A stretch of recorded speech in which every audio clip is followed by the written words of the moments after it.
Haleluya, puji Tuhan. Seluruh umat Kristen di dunia ini merayakan hari Jumat Agung, ya, dan nanti Minggu hari Paskah.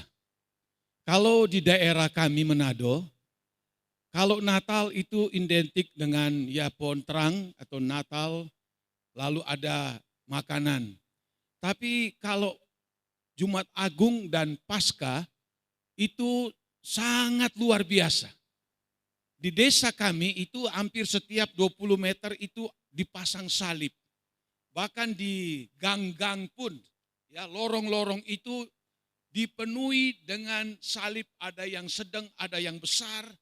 Karena mereka sangat-sangat mengagumi, menghormati akan kematian dari Tuhan Yesus Kristus. Nah, puji Tuhan kita juga pada saat ini ada bersama-sama di tempat ini dan kita merayakan hari Jumat Agung dan kita boleh masuk juga dalam perjamuan kudus. Puji Tuhan, kita sudah tinggalkan semua segala kesibukan kita karena menghormati Tuhan. Dalam Ibrani pasal 9 ayat 25 sampai 28, kita hormati pembacaan firman Allah ini. Kita sekali lagi berdiri membaca sama-sama Ibrani 9 ayat 25 mulai. Ya, di monitor sudah. Kita baca mulai ayat 25, 2, 3. Dan ia bukan masuk untuk berulang-ulang mempersembahkan dirinya sendiri, sebagaimana imam besar setiap tahun masuk ke dalam tempat kudus dengan darah yang bukan darahnya sendiri. Sebab jika demikian, ia harus berulang-ulang menderita sejak dunia ini dijadikan. Tetapi sekarang ia hanya satu kali saja menyatakan dirinya pada zaman akhir untuk menghapuskan dosa oleh korbannya. Dan sama seperti manusia ditetapkan untuk mati hanya satu kali saja dan sesudah itu dihakimi. Demikian pula Kristus hanya satu kali saja mengorbankan dirinya untuk menanggung dosa banyak orang. Sesudah itu ia akan menyatakan dirinya sekali lagi tanpa menanggung dosa untuk menganugerahkan keselamatan kepada mereka yang menantikan Dia. Amin. Puji Tuhan. Nah, saudara-saudara, kalau kita melihat dalam Alkitab bahwa sejak dari kitab Kejadian sampai dalam kitab Wahyu, sentral dari pembicaraan yang ditulis di dalam Alkitab itu adalah Tuhan Yesus Kristus. Ya. Tuhan Yesus Kristus itu menjadi pokok utama. Kalau kita membaca di dalam kitab Kejadian sampai kitab Wahyu, maka di situ kita lihat tujuan yang paling utama itu yaitulah untuk menyelamatkan umat manusia dari hukuman dari Tuhan. Nah, kenapa seperti itu? Nanti kita lihat seterusnya. Tapi kita melihat manusia itu sejak jatuh di dalam dosa di Taman Eden, maka manusia itu sangat rentan dengan godaan dosa. Manusia sangat rentan dengan rayuan dosa, bujukan dosa, jebakan-jebakan dosa. Sejak dari Adam dan Hawa di Taman Eden, dan terus menerus. Dan dosa itu tidak dapat dimatikan. Tidak dapat. Karena iblis itu masih ada. Bahkan di dalam Alkitab sudah disebutkan, menjelang kedatangan Yesus pada kali yang kedua, justru dosa akan makin meningkat. Kejahatan akan makin bertambah-tambah. Kesukaran, kesulitan akan makin bertambah-tambah. Iblis tahu bahwa saatnya dia ditentukan untuk dimasukkan ke dalam neraka, maka sebelum itu terjadi, dia akan berusaha semaksimal mungkin bagaimana bisa orang-orang yang hidup di muka bumi ini akan termakan rayuan, termakan godaan, termakan jebakannya supaya mereka tidak diselamatkan. Nah, itu yang kita lihat, saudara-saudara. Sejak dari kejatuhan Adam dan Hawa itu, ternyata dosa itu terus bertambah. Dan kita lihat dalam zaman Nuh, di mana Allah terpaksa menghukum manusia dengan air bah. Oleh sebab karena dosa dan kejahatan mereka sudah membuat Allah itu sangat-sangat terganggu. Itu yang kita lihat dalam kitab Kejadian pasal 6. Allah menghukum dunia dengan air bah. Lalu ada satu keluarga dari Nuh dengan 3 anak dan 3 anak mantu. Yang mungkin diharapkan oleh Tuhan mereka akan menjadi generasi akan hidup di dalam kebenaran dari Tuhan. Terhindar daripada dosa. Tapi tidak, saudara-saudara. Kita baca di dalam Alkitab. Ternyata dosa bertambah banyak manusia lagi, dosa makin mengikutinya dan terus menerus seperti itu. Lalu kita membaca di dalam kitab Keluaran, Allah memilih bangsa Israel, umat pilihannya, sebagai umat yang dikasihi oleh Allah. Maka mereka dipercayakan oleh Allah, dipimpin oleh Musa. Lalu disitulah kita melihat bagaimanakah Allah mengajar mereka melalui Musa ini tentang kebenaran. Mereka harus hidup benar, mereka harus menjauhkan dosa, menjauhkan segala kejahatan. Tapi kita kembali lihat ternyata dosa masih bertambah-tambah pada waktu itu. Terus menerus dan terus menerus sampai zaman Daud, sampai zaman nabi-nabi, sampai pada kitab Maleaki. Kita membaca di situ ternyata manusia bukannya tambah benar, tapi malah tambah jahat dan tambah berbuat dosa. Maka genaplah waktunya di mana Tuhan Yesus dia datang ke dalam dunia ini. Sebab apa? Cuman dia saja yang bisa. Padahal dia adalah anak Allah yang sangat-sangat dikasihi oleh Bapa di dalam sorga.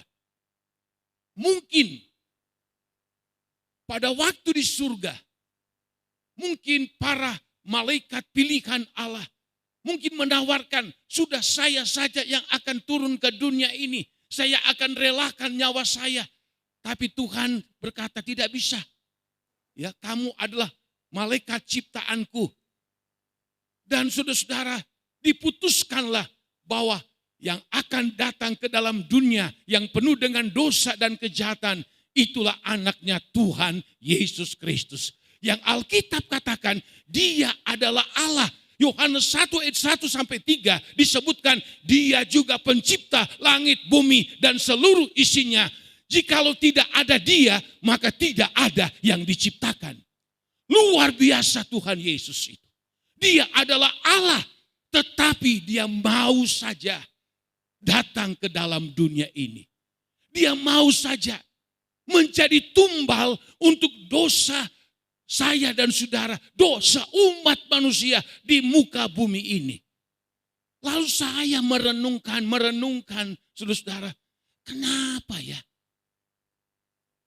Allah Bapa di surga sampai mengutus putranya yang sangat dia kasihi ini. Sampai dia harus dianiaya. Sampai dia harus disiksa. Sampai dia harus disalibkan di atas gunung Golgota. Dan saya temukan saudara-saudara, bahwa Allah sangat mengasihi manusia itu, saya dan saudara-saudara. Kenapa Allah sangat mengasihi akan manusia? Ya, kalau kita melihat di dalam Mazmur pasalnya yang ke-8, di situ kita temukan apa yang firman Allah katakan kepada kita sebagai manusia dalam ayatnya yang kelima. Mazmur 8 ayat 5 mulai, apakah manusia sehingga engkau mengingatnya? Apakah anak manusia sehingga engkau mengindahkannya? Sebetulnya manusia cuma dari debu tanah, tapi Tuhan mengingatnya. Tuhan mengindahkannya. Lalu disebutkan, namun engkau telah membuatnya hampir sama seperti Allah dan telah memakotainya dengan kemuliaan dan hormat.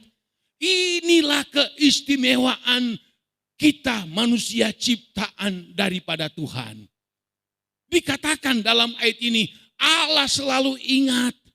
Dia tidak akan mungkin lupa ciptaannya ini.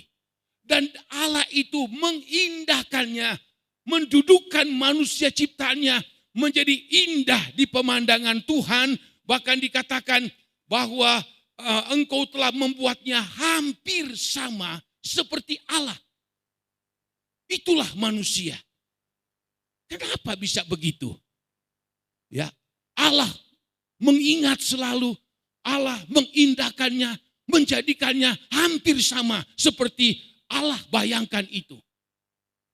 Kalau kita melihat di dalam Alkitab, dalam kitab Pengkhotbah pasalnya yang ketiga, di situ kita temukan saudara, inilah kelebihan daripada manusia yang tidak ada dengan ciptaan lain.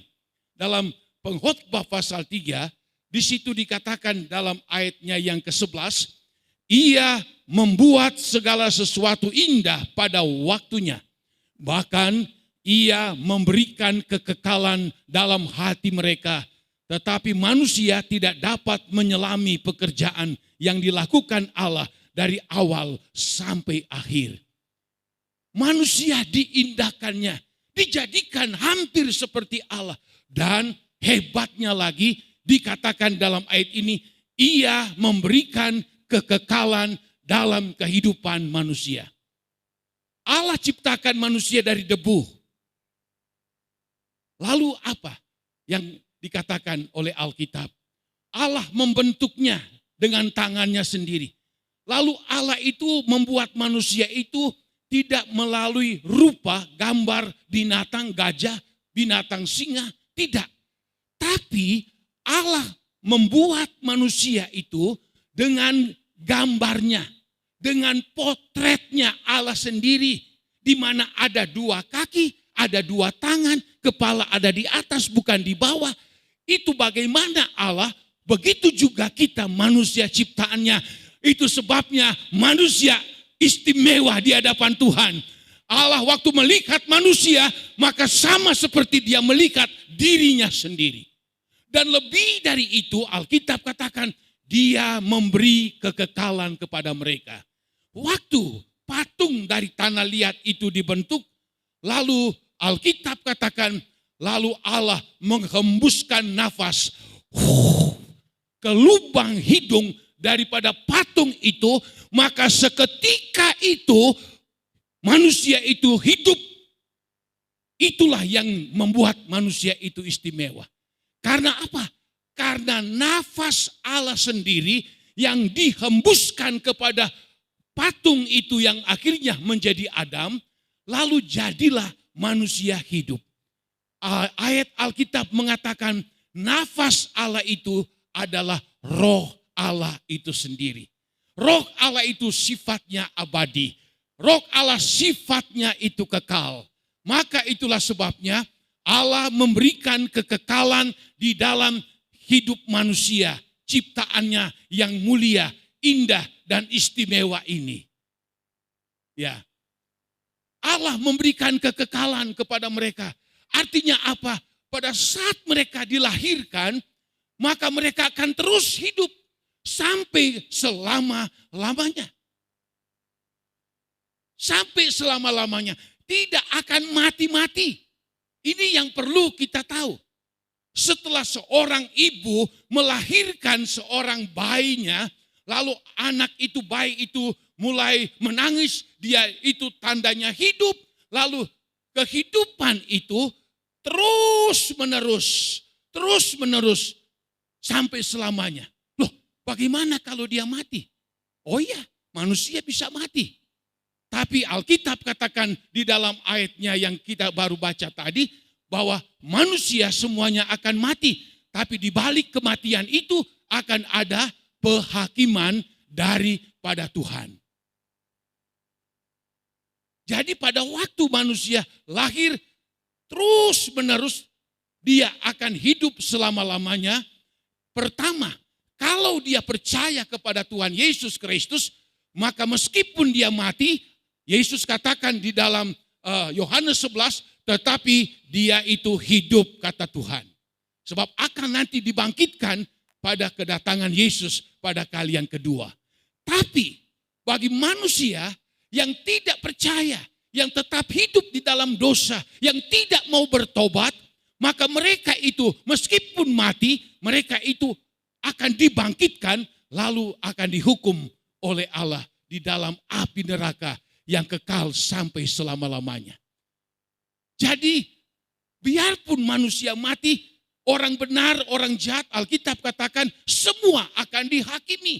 Lalu setelah dihakimi, maka yang benar-benar sama Tuhan akan masuk di alam surgawi, tapi yang tidak, mereka akan masuk di dalam alam neraka yang siksaan kekal sampai selama-lamanya. Untuk itulah saya merenungkan, saudara, kok repot-repot sekali ya, sampai Tuhan Yesus pencipta langit bumi segenap isinya, dia adalah Allah. Sampai dia harus yang datang. Sampai dia yang harus datang. Tidak diwakilkan sama siapapun. Andai kata 1000 malaikat istimewa. Tidak. Tidak bisa diwakilkan. Yesus sendiri sebagai Allah, dialah yang akan datang.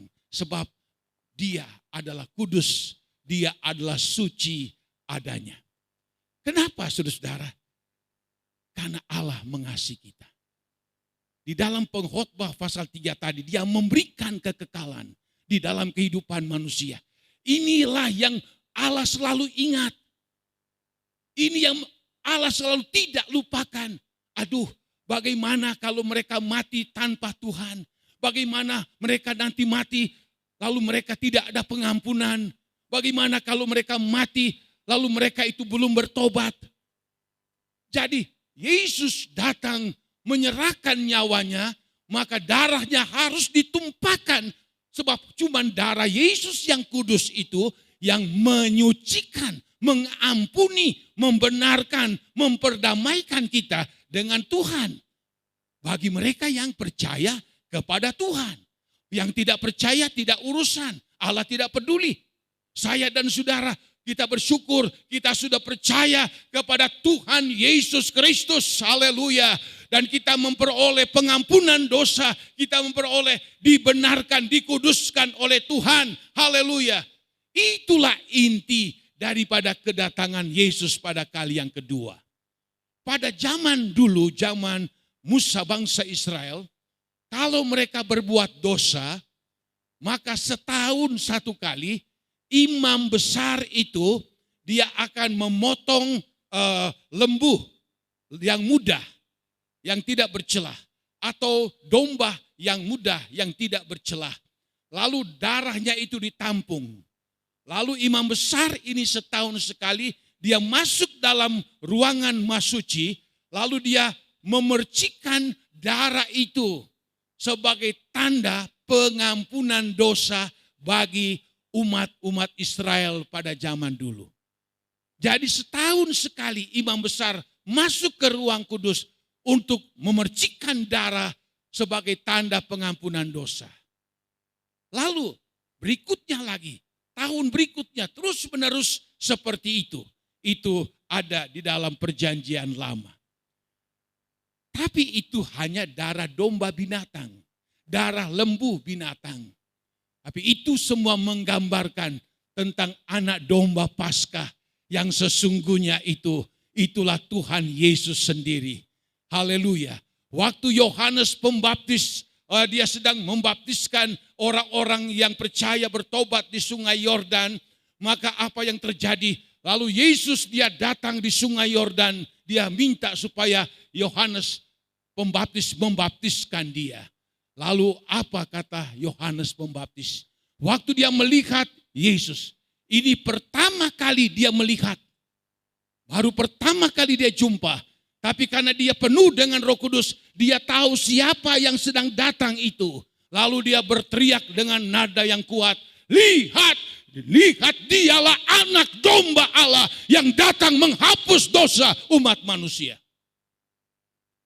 Yohanes Pembaptis langsung mengatakan, dialah anak domba Allah yang datang menghapus semua dosa umat manusia. Itulah Tuhan. Dia sangat mengasihi saya dan saudara, sehingga dia tidak mau kita itu akan binasa. Dia tidak mau kita itu akan mengalami penderitaan untuk kekal sampai selama-lamanya. Ini pertanyaan. Kenapa Tuhan Yesus tidak mewakilkan orang lain? Kenapa Tuhan Yesus yang dia harus yang datang sendiri, bahkan dia harus dianiaya mati di atas kayu salib? Apa sebab? Karena dia tahu sorga itu seperti apa. Dia tahu persis bagaimanakah sorga. Dia tahu persis apa itu sorga. Sorga itu tempat peristirahatan yang nyaman, yang kekal selama-lamanya. Sorga penuh dengan keindahan, sorga penuh dengan keamanan, sorga penuh dengan kemuliaan daripada Allah. Di sorga ini tempat yang disediakan Allah begitu indah, luar biasa, tak terkatakan. Saudara membaca di dalam Wahyu pasal 20, Wahyu pasal 21, di situ Yohanes Rasul dia diperlihatkan oleh Allah tentang sorga, tentang kerajaan Allah, tentang kota Yerusalem baru penuh dengan kemuliaan daripada Allah. Sungguh dahsyat, sungguh hebat, sungguh luar biasa. Bagaimana sorga itu Allah janjikan. Bahkan setelah Yesus tidak lama lagi dia akan mati di kayu salib. Murid-muridnya merasa sedih dan orang-orang sekitarnya. Tapi dia berkata begini kepada mereka, percayalah kepadaku dan percayalah juga kepada Allah, kepada Bapa di surga. Karena di rumah Bapakku banyaklah tempat tinggal. Jangan kamu sedih karena aku meninggalkan kamu. Supaya aku pergi untuk membuat rumah bagi kamu, tempat tinggal bagi kamu. Dan setelah aku sudah selesai membuat rumah untuk kamu, aku akan datang kembali. Lalu aku akan mengambil kamu, membawa kamu. Dan di mana aku berada, di situ pun kamu berada. Haleluya. Setelah Yesus dia mati bangkit naik ke surga, dia tidak tinggal diam. Tidak. Justru dia itu menjadi kepala arsitek membangun rumah-rumah. Makanya saudara-saudara, kenapa setiap orang yang percaya bertobat kepada Tuhan, dibaptis dan mengikut Tuhan, namanya ditulis dalam buku kehidupan daripada Tuhan. Lalu dikatakan ada orang bertobat, maka malaikat di sorga akan bertempik sorak. Mereka bersuka cita, saudara-saudara.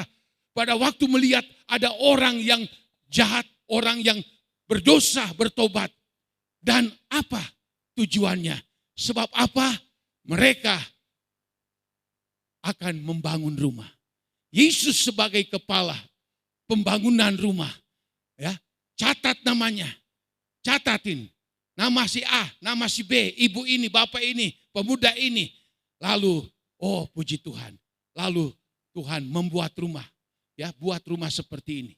Ya, Tuhan sudah kasih tahu, ini rumah yang akan disediakan buat bapak ini, buat ibu ini, buat ini. Itu. Dia yang menjadi kepala membuat rumah di surga. Yesus tahu persis bagaimana surga itu. Waduh, indah tak terkatakan, saudara-saudara. Ya. Tapi sebaliknya, Tuhan juga tahu neraka itu seperti apa. Tuhan tahu persis Sebab apa saudara-saudara? Dalam Matius 25, neraka itu sebetulnya dibuat neraka oleh Allah untuk para malaikat-malaikat yang memberontak kepadanya. Tetapi dalam Matius 25, karena banyak orang-orang di dunia mengikuti bujukan dari iblis, mengikuti rayuan godaan daripada iblis, maka mau dan tidak mau mereka yang lebih percaya iblis, mereka menolak kepada Tuhan, maka mereka pun akan diseret untuk dibawa di dalam neraka yang kekal sampai selama-lamanya.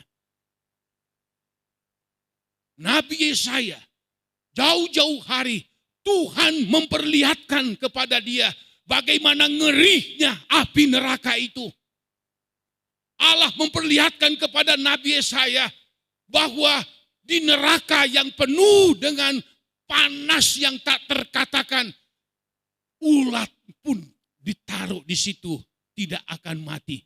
Apalagi seentero tubuh kita dicemplungkan di dalam api neraka itu tidak akan mati. Maka mereka akan hidup kekal di dalam kebinasaan sampai selama-lamanya. Yesus tahu seperti apa neraka itu. Tapi sangat disayangkan saudara-saudara. Oh, di dunia ini banyak orang-orang yang tidak percaya, tidak bertobat. Bahkan pun termasuk orang Kristen. Mereka tidak tahu persis apa itu sorga. Karena mereka mungkin tidak suka kebaktian, tidak suka mendengarkan firman daripada Tuhan. Jadi mereka masa bodoh saja dengan semuanya itu. Meskipun firman Allah berkali-kali disampaikan, tapi masa bodoh dengan itu semua. Lalu, orang yang tidak percaya kepada Tuhan, orang yang hidup dalam dosa dan kejahatan, mereka tidak tahu neraka itu seperti apa. Di dalam Lukas 16, ada seorang yang kaya raya, tetapi dia tidak mengindahkan Tuhan.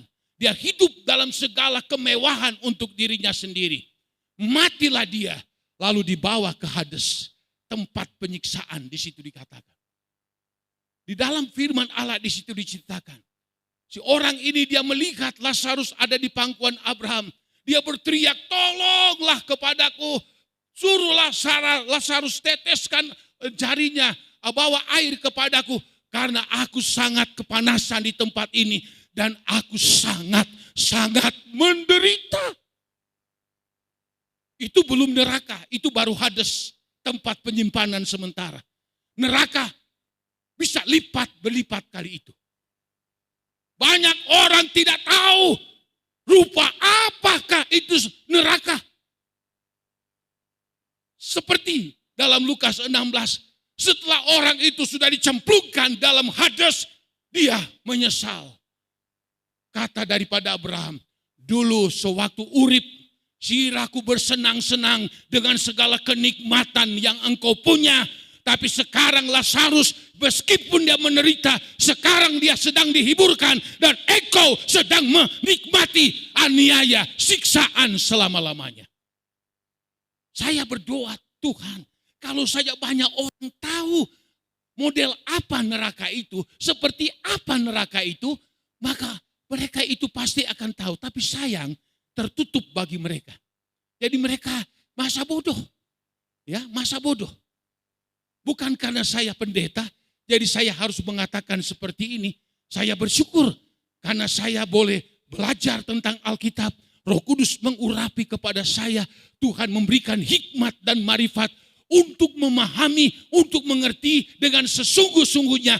Seperti apakah sorga itu dan seperti apakah neraka itu.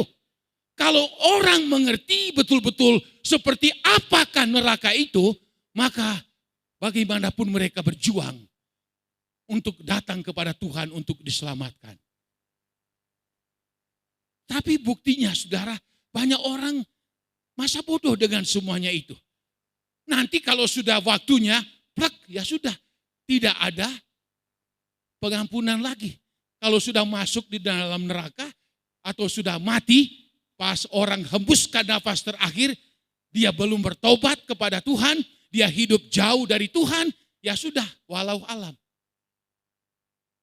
Menyesal tidak tidak berguna lagi, sia-sia. Tuhan tolong, saya mau bertobat, saya mau hidup benar. Sudah diambang kematian, ya percuma.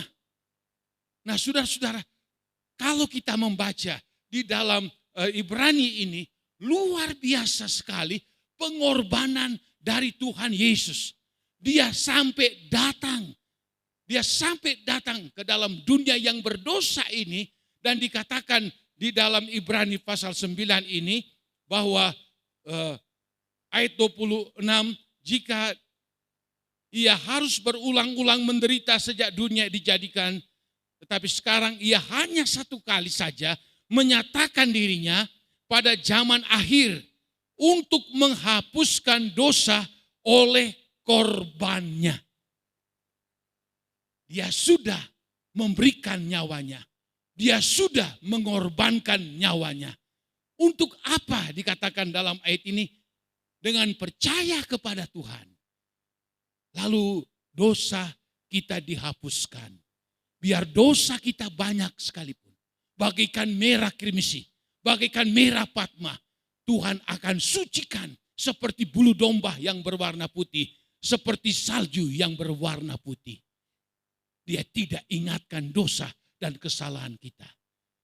Yesus sebagai darah yang termahal dan tidak ada tandingannya. Tidak ada yang sama seperti itu. Sebab darahnya mulia, darahnya kudus, darahnya tak bercacat celah.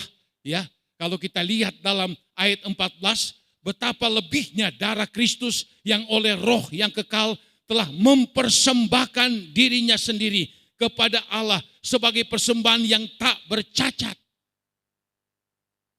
Yesus waktu dia menyerahkan dirinya dari Taman Getsemani, dibawa bolak-balik dari gubernur ke Raja Herodes.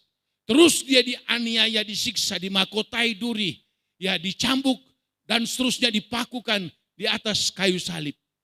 Dan di dalam ayat ini dia itu mau mempersembahkan nyawanya, ya, mempersembahkan nyawanya sebagai suatu persembahan yang tidak bercacat. Karena dia tidak pernah berbuat salah dan tidak pernah berbuat dosa. Ya, ini Bapa, aku persembahkan nyawaku, aku persembahkan hidupku. Aku tidak pernah berbuat salah dan dosa. Inilah darahku, inilah tubuhku yang sudah dihancurkan demi untuk keselamatan umat manusia. Bahkan dikatakan dalam ayat ini, mempersembahkan dirinya kepada Allah sebagai persembahan yang tak bercacat, akan menyucikan hati nurani kita dari perbuatan-perbuatan yang sia-sia. Oh, puji Tuhan. Ya, kabar gembira pada pagi hari ini, saudara-saudara. Memang kita masih manusia lemah. Seringkali kita dikuasai dengan kebodohan. Seringkali kita dikuasai oleh keegoisan kita. Kita mungkin tidak terlalu mengasihi Tuhan. Kita mungkin acuh tak acuh. Tetapi pada pagi hari ini, pada Jumat Agung ini, kesempatan yang sangat indah, saudara-saudara. Kita datang menyerahkan kehidupan kita. Kita datang merendahkan diri kita kepada Allah. Kita berkata, Tuhan, kalau selama ini saya ada salah, saya ada dosa, ada kekurangan, ada membuat suatu kejahatan yang tidak berkenan kepadamu ya Tuhan. Oh haleluya, sebelum saya minum makan tubuh dan darahmu dalam perjamuan kudus, ampuni saya Tuhan, sucikan saya ya Tuhan, haleluya. Dan pada saat kita makan minum tubuh dan darah dari Tuhan dengan penuh iman kita, maka engkau diampuni dosamu, engkau dibenarkan oleh Allah kembali, amin. Haleluya, luar biasa. Dia persembahkan, nih Tuhan, aku persembahkan nyawaku, aku persembahkan jiwaku, aku persembahkan darahku yang kudus ini Tuhan, sebagai jalan pengampunan dosa bagi umat manusia. Puji Tuhan, saudara-saudara sekalian, itu sebabnya kita pada saat ini memperingati hari Jumat Agung. Kita bukan biasa-biasa memperingatinya, tapi kita datang dengan penuh kerendahan hati. Kita datang dengan penuh pengertian. Tuhan, Engkau sangat baik. Engkau sangat mengasihi saya Tuhan. Terima kasih Tuhan. Biarlah Engkau akan berkarya terus di dalam kehidupan saya ini. Pada saat ini kita makan minum perjamuan kudus. Kita masih diberikan oleh Tuhan umur panjang dan kesehatan dan kekuatan. Lalu apa tindakan kita seterusnya? Kita terus berjuang. Kita terus bergumul. Kita harus setia kepada Tuhan. Kita terus berharap sama Tuhan. Karena saudara, dikatakan di dalam ayat ini, ayat 28, demikian pula Kristus hanya satu kali saja mengorbankan dirinya untuk menanggung dosa banyak orang. Sesudah itu, ia akan menyatakan dirinya sekali lagi tanpa menanggung dosa untuk menganugerahkan keselamatan kepada mereka yang menantikan dia. Artinya, waktu dia datang itu sampai mati, maka itu kedatangannya untuk menyelamatkan manusia, menanggung dosa umat manusia. Tapi nanti dia akan datang untuk kali yang kedua. Ini yang kita sedang tunggu-tunggu. Ini kedatangan yang kedua kali. Apakah kita benar-benar telah siap menanti kedatangannya? Sebab kedatangannya pada kali yang kedua tidak lagi berurusan untuk menanggung dosa umat manusia.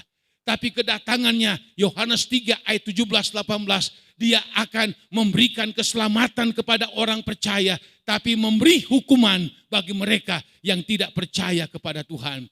Dia akan datang pada kali yang kedua, menganugerahkan, memberikan keselamatan dalam kehidupan kita yang menantikan dia. Jadi kita sejak saat ini berjuang, bergumul dengan sungguh-sungguh. Sebab masih ada satu lagi yang harus kita tunggu, yaitu kedatangannya pada kali yang kedua. Kedatangannya pada kali yang kedua khusus hanya untuk menyelamatkan, mengangkat saya dan saudara. Di dalam Tesalonika disebutkan, maka Tuhan datang dari surga diiringi oleh para malaikat-malaikatnya. Lalu mereka akan membunyikan sangkakalanya. Lalu orang yang mati di dalam Kristus, maka mereka dibangkitkan, lalu diberikan tubuh yang baru, tubuh kemuliaan. Lalu mereka yang masih hidup waktu itu diobahkan dengan sekejap, diberikan tubuh kemuliaan, tubuh yang baru. Lalu saat itu maka mereka akan diangkat berjumpa dengan Tuhan di awan-awan. Inilah saudara, terakhir Yesus datang yang sedang kita tunggu ini. Di mana sangkakala Allah akan berbunyi. Kalau yang sudah mati, ya mereka dibangkitkan. Tetapi yang kita masih hidup, yang sungguh-sungguh diobahkan sekejap, naik, berjumpa dengan Tuhan. Makanya saudara, ini jangan kita anggap sepele. Selagi kita masih Tuhan memberikan waktu dan kesempatan, mari kita mau sungguh-sungguh. Ada satu video yang saya menggetarkan saya. Dan saudara-saudara, saya lihat juga banyak sekali postingan-postingan dari banyak orang percaya. Ini bagus sekali saudara. Ya, ini teguran bagi hamba-hamba Tuhan yang membawakan firman Allah, yang asal bawa firman Allah, yang menyenangkan orang, yang tidak menyinggung dosa kejahatan. Ini teguran dari Tuhan juga buat kita anak-anak Tuhan, supaya betul-betul pada waktu kedatangannya kita betul-betul akan diselamatkan. Sementara dia berdoa, dia mendapat penglihatan dari Tuhan. Dia bukan pengkhotbah, berarti dia bukan pendeta.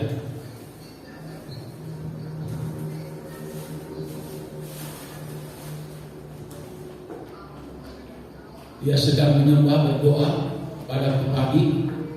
Dia melihat begitu banyak orang bersama-sama sedang menyembah dengan dia. Mereka menyanyi dan memuji Tuhan.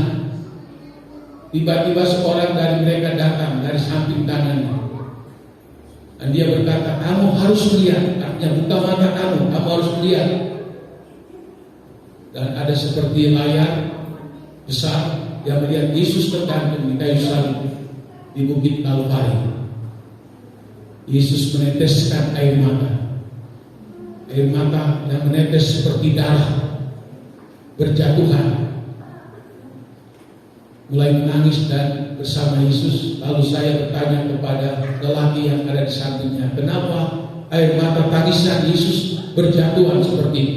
Lalu dia menjawab, saya melakukan semuanya ini untuk kamu. Tapi mereka tidak mengasihi aku. Mereka tidak pernah mau mendengarkan aku. Mereka tidak mau mengikuti teladanku. Pengorbanan seperti apa lagi yang masih belum cukup sehingga mereka masih melukai hatiku. Saya turut menangis. Lalu saya bertanya, apa yang engkau ingin aku lakukan? Kenapa engkau memperlihatkan semuanya ini kepadaku?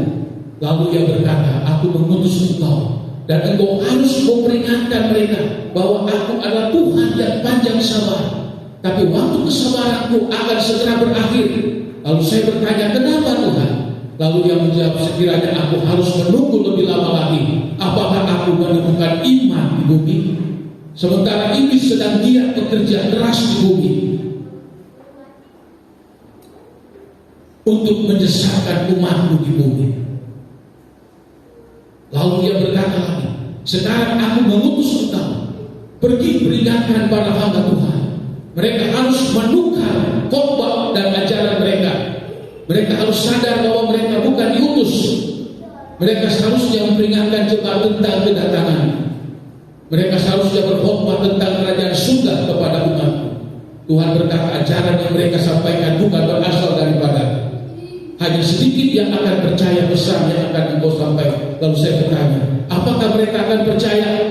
Tuhan berkata, pergilah sampaikan pesan ini kepada mereka yang mau percaya bahwa aku segera datang. Waktu kemurahanku segera akan berakhir.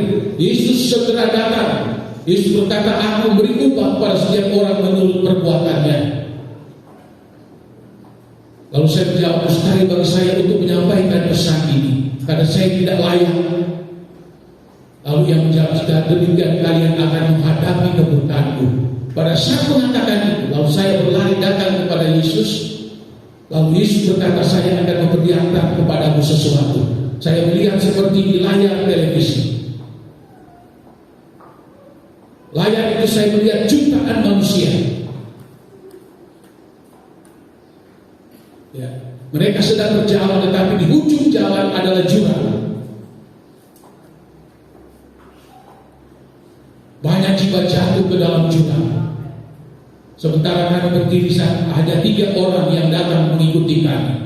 Lalu saya bertanya kepada Yesus, kenapa hanya 3 orang saja yang datang mengikuti aku?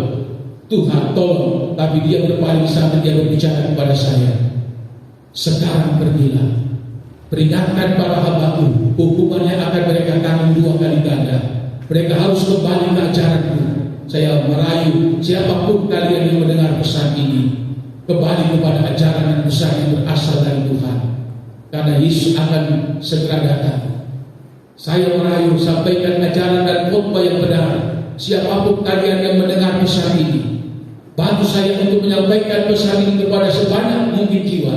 Yesus sedang memperingatkan para hamba Tuhan. Para pastor harus mengubah ajaran mereka. Jangan berkhotbah tentang hal-hal yang berasal dari dunia. Sadarlah, dunia ini bukan rumah kita. Bapa telah menyediakan tempat bagi kita di dalam kerajaan-Nya. Dan Yesus mengatakan dia akan datang. Saya tidak tahu bagaimana cara menyampaikan pesan ini, tapi Tuhan memilih saya. Jikalau kalian bisa mengkhotbahkannya, tapi hanya menyampaikan pesan ini kepada kalian, lakukanlah. Tuhan akan memberkati kalian. Dalam nama Yesus saya berdoa, amin. Saya dapat membedakan manakah itu pesan Tuhan dan bukan pesan Tuhan. Berulang-ulang kali saya melihat ini, saya menangis karena apa yang dia sampaikan benar-benar dari Allah, dari Tuhan. Pertama, dia mengingatkan para hamba Tuhan, dan itu memang yang saya selalu ingatkan kepada saudara-saudara. Begitu banyak sekali pendeta yang sangat terkenal sekali menyangkut di muka bumi ini, yang hanya mengkhotbahkan bagaimana orang bisa berhasil, bagaimana orang bisa sukses, bagaimana orang bisa beruntung, mengajarkan mujizat kesembuhan dan lain sebagainya, tetapi berkhotbah tentang keselamatan, berkhotbah tentang hidup yang kekal, menyinggung dosa, mereka lalai melakukannya. Mungkin mereka takut kalau dia orang kaya, mereka akan lari meninggalkan gereja karena orang yang banyak uang. Tapi saya, saudara, dalam nama Yesus, oleh urapan Roh Kudus, haleluya, saya beritakan firman Allah, sampaikan firman Allah, menegur firman Allah, menasihatkan firman Allah, suka atau tidak suka, karena itu adalah kebenaran daripada Tuhan. Dan saya bersyukur sidang jemaat di sini selalu mendengarkan pesan khotbah yang disampaikan, meskipun keras. Amin. Ini ternyata Tuhan katakan kepada ibu ini, khotbah yang mereka sampaikan bukan ajaranmu, hanya bagaimana mereka bisa berhasil dan beruntung. Jangan kita ditipu, saudara-saudara, oleh pengkhotbah pengajar, meskipun hebat sekalipun, meskipun kita di desa, tapi kalau kita belajar berdasarkan firman Tuhan, inilah yang benar, saudara. Meskipun sakit di kuping waktu mendengar, meskipun teguran itu mungkin tidak enak bagi kita, tapi kalau itu firman Allah, kita berkata terima kasih Tuhan, terima kasih Tuhan, karena Tuhan sudah datang khususnya untuk menyelamatkan saya dan saudara. Dia diperlihatkan jutaan orang sedang berjalan, tapi jalan menuju kepada jurang. Hanya beberapa orang yang ada mengikuti dia menuju ke surga. Aduh Tuhan, tolong kami Tuhan, supaya benar-benar kami ini mau mengasihi Tuhan dengan sungguh-sungguh, beribadah dengan sungguh-sungguh, hidup berkenan di hadapan Tuhan, melakukan segala kehendak daripada Tuhan, sehingga kapanpun Tuhan itu datang pada kali yang kedua, tidak satu pun kita yang akan tertinggal, tetapi kita ikut dalam barisan Tuhan, barisan yang akan membawa kita menuju kepada hidup yang kekal untuk selama-lamanya. Itulah kedatangan Yesus. Hargailah pengorbanannya di atas kayu salib, hargailah kematiannya, siksaannya. Dia dianiaya begitu dahsyat. Dia karena sayang, dia karena mengasihi saya dan saudara-saudara. Tidak ada lain, cuma ini. Karena kita adalah orang yang dikasihi oleh Tuhan, diindahkan oleh Tuhan, diperhatikan oleh Tuhan. Tidak ada kekekalan yang ada di dalam diri kita. Maka itu sebabnya kita selalu Tuhan mengasihi. Dia memberikan nyawanya untuk saya dan saudara. Terpujilah namamu. Terima kasih Tuhan, pengorbananmu begitu ajaib, luar biasa. Sebenarnya kami akan masuk di dalam api neraka, karena Engkau mencintai kami manusia.